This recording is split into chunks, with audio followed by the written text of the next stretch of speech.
That, of course, is U2's Bono, and in his ongoing effort to fight the AIDS crisis in Africa, he has reached out to government for help, he's reached out to industry, and now he's reaching out to the art world with some stunning results.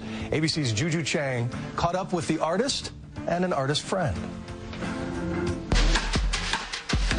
It's a collection that would make any modern art museum swoon. A whimsical Jeff Koons, a Richard Prince featuring the Velvet Underground, a heart-shaped Damien Hirst, each worth millions of dollars. And I'll start the bidding at 20,000. But all 90 pieces were auctioned off this week by Sotheby's, with 100% of the profits going to help fight AIDS in Africa. Sold 600,000. Thank you. This is the most extraordinary piece of work. Bono credits his buddy Hirst. Perhaps best known for his formaldehyde shark, Damien Hirst's pill cabinet recently sold for $20 million. He donated this one and 6 other works to the auction. You going to bid on it? I couldn't afford it. And neither could he. Entitled Where There's a Will, There's a Way, Hirst says the fake pills represent life-saving drugs for people in Africa who are suffering and dying of AIDS at a rate of 5,000 a day. I've been to a clinic in Rwanda and I watched 6 people share a bed. Think about that.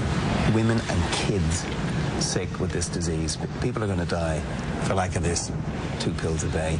I gave my dentist a medicine cabinet in return. Damien handwrote 100 personalized letters to prominent artists, asking them to give. 90% of the artists said yes, all inspired by the sheer force of this man's charisma.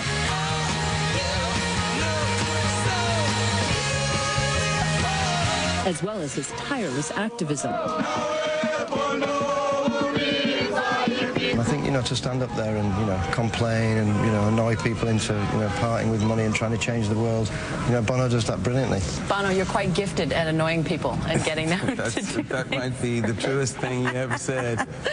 It's interesting, though, this campaign is as much about raising awareness as it is about raising money. I mean, the heat and the excitement that's generated around this show. See, Juju, that's the point. It's all about just keeping heat and not wearing people out either, like the old Sally Struthers model of the sort of, the starving African supplicant position. This is what communicates to the politicians. Africa in the 21st century is a continent of potential. Bono took note of President Bush's trip to Africa this weekend. 5 countries are on the agenda, including ones where the Red campaign has distributed drugs to 300,000 pregnant women with AIDS, so they won't pass it on to their newborns. If you were on this trip with President Bush this weekend, what would you tell him? I'd thank President Bush if I was on this trip, and he deserves to know that courageous decisions that were taken by him, with support from the Democrats and the Republicans on Congress, are changing Africa. Individually, we're not going to be able to fix the problem, but by our individual actions, we can force governments into taking this seriously. And these 2 individuals have done just that, as well as raising tens of millions of dollars along the way. Well, you two are the most dynamic duo I've met in a long time. Thank you so much for Who's Batman? Who's Robin? That's what I want to know. Get the Batmobile.